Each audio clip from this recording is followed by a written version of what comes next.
என் இனிய அன்பு உள்ளங்களே, உங்கள் அனைவருக்கும் என் அன்பான வணக்கம். சாபமாய் வந்த வரம் நீ நாவல் பகுதி 11. வாங்க தொடர்ந்து கதையை கேட்கலாம்.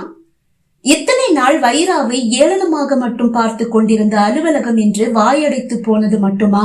வைரா தங்களை எல்லாம் விட உயர்ந்த இடத்தில் இருக்கிறாள் என்ற ஒரு எண்ணத்தை அனைவரின் மனதிலும் விதைத்துவிட்டு அல்லவா சுஜாதா சென்றிருக்கிறாள். மேனேஜர் தலையை தொங்க போட்டுக்கொண்டு அவரது அறைக்குள் சென்று ஒளிந்து கொள்வது போல் மறைந்து விட்டார்.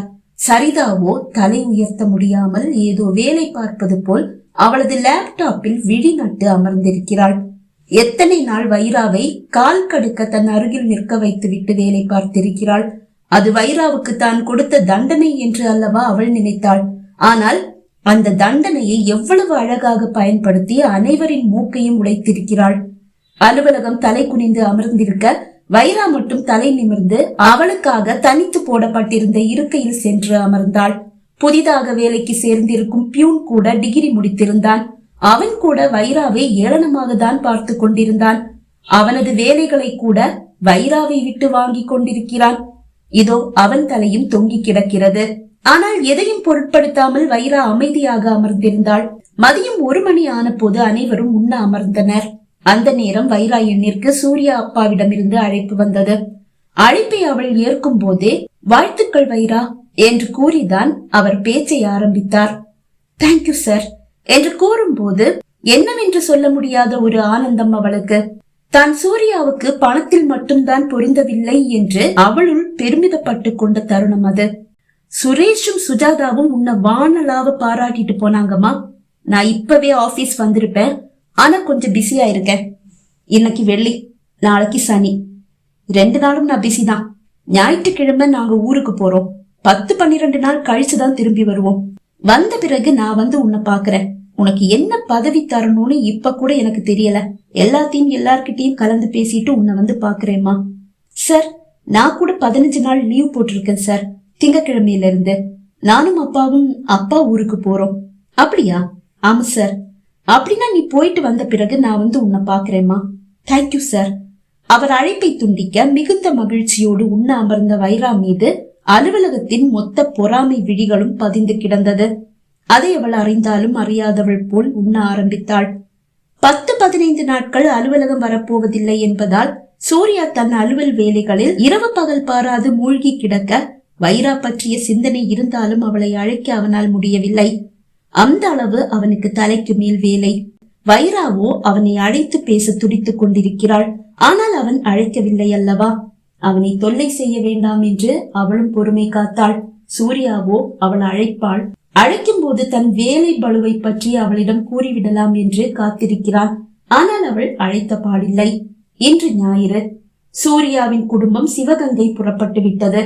பெரிய அண்ணன் நேற்றே தன் குடும்பத்தோடு சென்னை வந்து விட்டான். அப்பா அம்மாவோடுதான் அவன் சிவகங்கை வருகிறான். சூர்யா மட்டும்தான் மும்பையில் இருந்து நேராக சிவகங்கைக்கு வருகிறான். மும்பையில் இருந்து மதுரை, அங்கிருந்து சிவகங்கை விமானத்தில் தான் வருகிறான். ஞாயிறு மதியமே சூர்யா சிவகங்கையை எட்டிவிட்டான். அவனது அழகான கிராமம் அவனை கொள்ளை கொண்டது. பச்சை பசேல் என்று எங்கும் பச்சை பட்டு விரித்தது போல் இயற்கை அன்னையின் ஆதிக்கம்.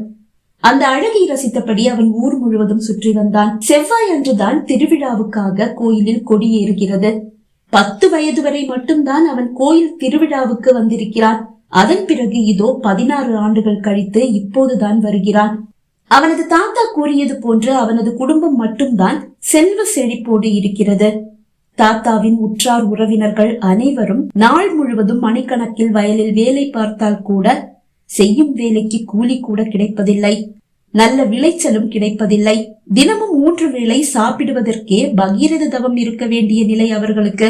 அதே நேரம் அவர்களுக்கு சாபம் கொடுத்த அந்த பரம்பரையை சேர்ந்தவர்கள் அதே கிராமத்தில் செல்வ செழிப்போடு வாழ்கிறார்கள். அவர்களும் விவசாயம்தான் செய்கிறார்கள். ஆனால் விளைச்சல் அமோகமாக இருக்கிறது. அந்த காட்சியை கண்ட அந்த நொடி தாத்தாவின் மூட நம்பிக்கையில் ஏதும் உண்மை இருக்கிறதோ என்ற சந்தேகம் அவனுக்கு வந்துவிட்டது. சூர்யாவின் குடும்பம் இரவுதான் சிவகங்கை வந்து சேர்ந்தது. அவர்கள் ஊருக்கு வரும்போது எல்லாம் அவர்கள் பூர்வீக வீட்டில்தான் தங்குவார்கள். இந்த வீட்டில் இப்போது தாத்தாவின் அண்ணனின் குடும்பம் வசிக்கிறது. வீடுதான் பெரிதாக இருக்கிறது. முன்பு செல்வ செழிப்பில் இருந்தவர்கள்தான். வானதி பாட்டியின் சாபத்திற்கு பிறகு வறுமை ஆட்டி படைக்கிறது. வைராவும் அவளது அப்பாவும் சென்னையிலிருந்து மாலைதான் பேருந்தில் சிவகங்கை புறப்பட்டனர். சூர்யாவின் வீட்டார் இரவு ஒன்றாக அமர்ந்து உணவை முடித்துக் கொள்ள தாத்தா உணவை முடித்ததும் எழுந்து வெளியே வந்து அமர்ந்தார். அவர் பின்னாலேயே வந்த சூர்யா அவர் அமர்ந்திருந்த இருக்கையின் கீழே தரையில் அமர்ந்தான். தாத்தா, இந்த வானதி பாட்டி எதுக்காக நமக்கு சாபம் கொடுத்தாங்க? நான் பல தடவை கேட்டும் சொல்றேன்னு சொன்னீங்களே தவிர இன்னைக்கு வரைக்கும் சொல்லல. இன்னைக்கு நீங்க என்கிட்ட இருந்து தப்பிக்கவே முடியாது. சாபம் நம்ம பரம்பரைய ஆட்டி படைக்குதுன்னா அந்த சாபத்துக்கு ஏத்த ஏதோ பாவத்தை நாம செஞ்சிருக்கோன்னு தானே அர்த்தம். ஆமா என்று தாத்தா கூற, அப்படி என்ன பாவம் செஞ்சோம் தாத்தா? கொலை. கொலையா? ஆமா, வானதி பாட்டியுடைய தங்கச்சி வைர நெஞ்சாள். அவங்கள நம்ம பரம்பரையை சேர்ந்த சூரிய வேந்தன்னு சொல்ற ஒரு இளைஞன் கொலை செஞ்சுட்டானா? தாத்தா என்ன சொல்றீங்க? ஆமாப்பா, அவைய அவங்கள கொலை செய்யணும். அது ஒரு கதை என்று கூறிய தாத்தா அவரது தாத்தா அவருக்கு சொல்லிய அந்த கதையை சொல்ல ஆரம்பித்த போது ஒருவர் பின் ஒருவராக தாத்தா அருகில் வந்து அமர்ந்தனர். அந்த நீண்ட கதையின் முடிவில் சூரிய வேந்தன் வைர நெஞ்சால துரத்தி துரத்தி காதலிச்சான். உயிரா காதலிச்சாலதான் எல்லாரும் பேசிக்கிட்டாங்களாம். ஆனா அவனுடைய முன்கோபம், தப்பு பண்ணவங்களை மன்னிக்காத அவனுடைய குணம், அது மட்டும் இல்ல தப்பு பண்ணவங்களை தூக்கி போட்டு அடிக்கிறது உதைக்கிறது, இந்த குணத்தை எல்லாம் பார்த்து வைர நெஞ்சால் பயந்து போய் அவனை பிடிக்காம ஒதுங்கியே இருந்ததா சொல்லிக்கிறாங்க. ஆனா அவன் விடலையாம். கடைசியில அவளை கடத்திட்டு போயிட்டானா. ஆனா வைர நெஞ்சால் அவன்கிட்ட இருந்து தப்பிச்சு வர முயற்சி பண்ணும் போது, எனக்கு கிடைக்காத நீ யாருக்குமே கிடைக்க கூடாதுன்னு சொல்லி அவ கழுத்தை அறுத்து கொலை பண்ணிட்டானா. அவளுடைய கழுத்துல ஒரு அபூர்வ கல் பதிச்ச ஒரு மாலையும் இருந்ததாம். அது ஒரு முனிவர் அவங்க பரம்பரையை சேர்ந்த ஒரு மூதாதையருக்கு வரமா கொடுத்த கல்லாம். அது யார்கிட்ட இருக்கோ அவங்க எந்த ஆபத்தும் எளிதில நெருங்காதான். அந்த கல் பதிச்ச மாலையையும் அவன் திருடிட்டு ஊரை விட்டே ஓடிட்டான்னு எல்லாரும் பேசிக்கிறாங்களாம். அதுக்கப்புறம் அவனை இந்த ஊர்ல யாரும் பார்த்ததே இல்லையாம். வானதி பாட்டிக்கு சின்ன வயசுலயே பக்தி ரொம்ப அதிகமா. அவங்க மேல சாமி இறங்கும் போது கோயில்ல வந்து உட்கார்ந்து அருள் வாக்கு சொல்லுவாங்களாம். அதெல்லாம் அப்படியே பலிக்குமா. தன்னுடைய வாழ்க்கைய கடவுளுக்காகவே அர்ப்பணிச்சுட்டாங்களாம். தன்னுடைய தங்கச்சிய சூரியவேந்தன் கொலை செஞ்சுட்டான்னு தெரிஞ்சதும் கொதிச்சு போன பாட்டி, அந்த சூரியவேந்தனை என்னுடைய காலடியில கொண்டு வந்து போடுறவங்களுக்கு என்னுடைய சொத்துல பாதியை எழுதி கொடுப்பேன் அப்படின்னு சொன்னாங்களாம். வானதி பாட்டியுடைய அத்தை பையன் ஒருத்தன் சூரியவேந்தனை கண்டுபிடிச்சு ஊருக்கு இழுத்துட்டு வரும்போது சூரியவேந்தனுடைய அண்ணன் அதை பார்த்து தடுத்து தம்பிய தப்பிக்க வச்சுட்டானா. அந்த கோபத்துல அவங்க அத்தை பையன் சூரியவேந்தனுடைய அண்ணனை அடிச்சே கொன்னுட்டானாம். அப்படி கொன்னதும் 2 குடும்பத்துக்கும் பெரிய சண்டையே நடந்ததாம். அந்த கலவரத்துல 2 குடும்பத்து ஆட்களும் மாறி மாறி வெட்டிக்கிட்டும் குத்திக்கிட்டும் பல பேர் செத்து போயிருக்காங்க. கோபமா அந்த சண்டை நடக்கிற இடத்துக்கு வந்த வானதி பாட்டி, என்னுடைய தங்கச்சியை கொன்னவனை மட்டும் பழி வாங்கினா போதும்னு நான் நினைச்சேன். ஆனா அந்த கொலைகாரனுக்கு அவனுடைய சொந்த பந்தங்கள் எல்லாருமே ஆதரவா இருக்கீங்கன்னு இப்பதான் எனக்கு புரியுது. உங்களை யாரையும் நான் சும்மா விட மாட்டேன். என் தங்கச்சியுடைய கொலைக்கு எனக்கு நியாயம் கிடைச்சே ஆகணும். ஒரு பொண்ணுடைய கழுத்தை அறுத்து அநியாயமா உங்கள ஒருத்தன் கொலை செஞ்சுட்டு தப்பிச்சு போயிட்டான். அதுக்கு நியாயம் கேட்ட எங்களுக்கு நீங்க எவ்வளவு பெரிய பரிசை கொடுத்திருக்கீங்க. எங்க ஆட்களை எல்லாம் கொன்னு கூச்சிருக்கீங்க. அதனால அதையே உங்களுக்கு பன்மடங்கா ஒரு சாபமா நான் திருப்பி கொடுக்க போறேன் அப்படின்னு சொல்லிட்டுதான் சாபம் கொடுத்தாங்களாம்.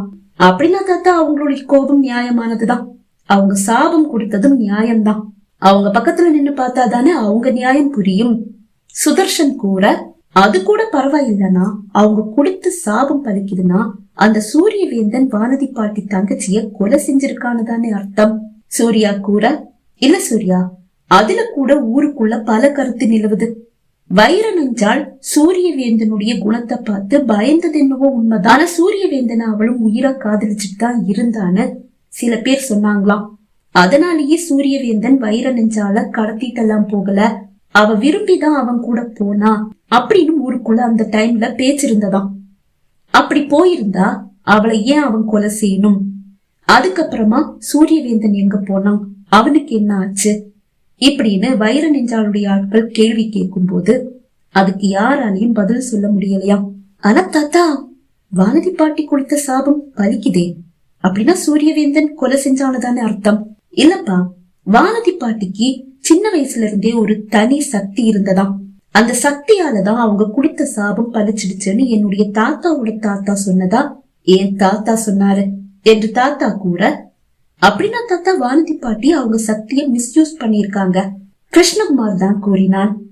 நாம அப்படி நினைக்கிறோம், ஆனா சுதர்ஷன் சொன்ன மாதிரி அவங்க பக்கத்துல இருந்து பார்த்தா அவங்க மிஸ்யூஸ் பண்ணல.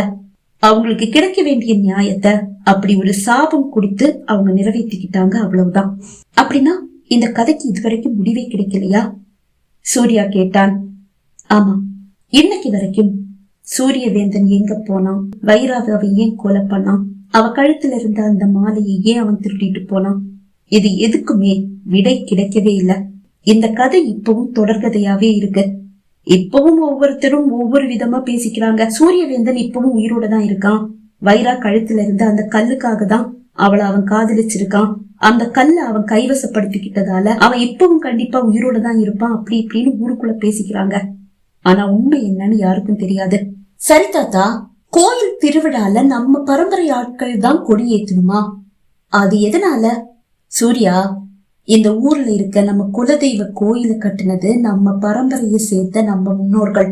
அதனாலேயே கோயில்ல கொடி ஏற்றுறது, முதல் மரியாதை எல்லாமே நம்ம பரம்பரைக்கு தொடர்ந்து கிடைச்சிட்டே இருக்கு. அதுல கூட அந்த வானதி பாட்டி கைய வச்சுட்டாங்கல்ல தாத்தா? கிருஷ்ணகுமார் குறும்பாக கேட்டான். ஆமா, ஏத்துற கொடிமரம் சாயிர காலம் வரைக்கும் நான் கொடுத்த சாபம் தொடரும்னு சாபம். போன வருஷம் வரைக்கும் கொடிமரம் சாயதான் செஞ்சது. ஆமா சூர்யா, தாத்தா சொன்னது ரொம்ப சரி. நீ வரலல்ல, கொடிமரம் சாய ஆரம்பிச்சதும் நானும் அண்ணனும் கூட ஓடி வந்து அந்த கொடிமரத்தை தாங்கி பிடிச்சோம். ஆனா அந்த பக்கத்துல இருந்து எங்களை விட பலமா யாரோ தள்ளுற மாதிரி ஃபீல் ஆச்சு.